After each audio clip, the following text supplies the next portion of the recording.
ಇವತ್ತು ರಾಯಚೂರು ನಗರದಲ್ಲಿರುವಂಥ ಸರ್ಕಾರಿ ಬಾಲಕರ ಪದವಿ ಪೂರ್ವ ಕಾಲೇಜಿನಲ್ಲಿ ಏನು ಇಷ್ಟು ದಿವಸ ಮಳೆ ಬಂದಿದ್ದರಿಂದ ಒಂದು ಬಿಲ್ಡಿಂಗ್ ಛತ್ತು ಬಿದ್ದಿತ್ತು ಅಂತ ನಮ್ಮ ಗಮನಕ್ಕೆ ಬಂತು.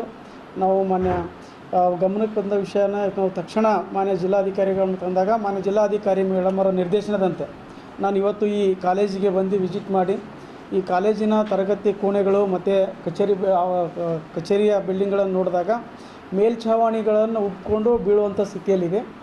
ಎಲ್ಲ ತರಗತಿಯ ತರಗತಿಯ ಕೋಣೆಗಳು ಕೂಡ ಬೀಳುವಂಥ ಸ್ಥಿತಿ ಇದೆ. ಶೌಚಾಲಯ ಆಗಲಿ ವರಂಡಾಗಲಿ ಬಿಲ್ಡಿಂಗ್ ತುಂಬ ಹಳೆಯದಾದ ಮೇಲ್ನೋಟಕ್ಕೆ ಕಂಡು ಬರ್ತಾ ಇದೆ.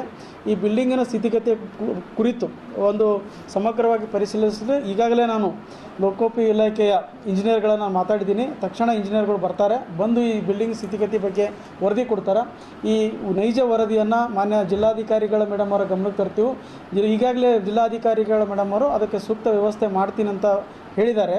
ಆ ರಿಪೋರ್ಟನ್ನು ಆಧರಿಸಿ ಮೇಡಮ್ ಅವರು ಒಳ್ಳೆಯ ಒಂದು ತೀರ್ಮಾನ ತಗೋತಾರೆ. ನಮ್ಮೆಲ್ಲ ಮಕ್ಕಳಿಗೆ ಯಾವುದೇ ಪ್ರಾಣಾಪಾಯ ಆಗಿಲ್ಲ, ಯಾವ ಮಕ್ಕಳಿಗೂ ಗಾಯ ಆಗಿಲ್ಲ. ನಮ್ಮ ಸದೈವ ಇನ್ನು ಮುಂದೆ ಇಂಥ ಘಟನೆಗಳು ಮರುಕಣದಂತೆ ಎಲ್ಲ ಪ್ರಿನ್ಸಿಪಾಲರಿಗೆ ಮತ್ತೆ ಎಚ್ಚರಿಕೆ ವಹಿಸಿ ಮಳೆಗಾಲದಲ್ಲಿ ನೀರು ಬಂದು ಈ ಥರ ಬಿಲ್ಡಿಂಗ್ಗಳ ಮಕ್ಕಳ ಮೇಲೆ ಬೀಳದಂತೆ ಮೊನ್ನೆ ಕಟ್ಟುನಿಟ್ಟಿನ ಎಚ್ಚರಿಕೆ ವಹಿಸಲು ನಾವು ಮತ್ತೊಮ್ಮೆ ತಮ್ಮ ಪತ್ರಿಕಾ ಮುಖಾಂತರವಾಗಿ ಮತ್ತು ಎಲ್ಲ ಪ್ರಿನ್ಸಿಪಾಲ್ಗಳು ಶಾಲಾ ಕಾಲೇಜಿನ ಕಟ್ಟಡಗಳಿಗೆ ಮತ್ತು ಪ್ರಾಥಮಿಕ ಪ್ರೌಢಶಾಲೆಗಳಿಗೂ ಇಂಥ ದುರ್ಘಟನೆಗಳಾಗದಂತೆ ನಾವು ಮುನ್ನೆಚ್ಚರಿಕೆ ಕ್ರಮ ಕೈಗೊಳ್ಳಲು ಮಾನ್ಯ ಜಿಲ್ಲಾಧಿಕಾರಿ ಮೇಡಮ್ ಸಲಹೆ ನೀಡಿದ್ದಾರೆ. ಆ ಥರಂತೆ ನಾವು ನಮ್ಮ ಜಿಲ್ಲೆಯಲ್ಲಿ ಮುನ್ನೆಚ್ಚರಿಕೆ ಕ್ರಮವನ್ನು ವಹಿಸ್ತೇವೆ.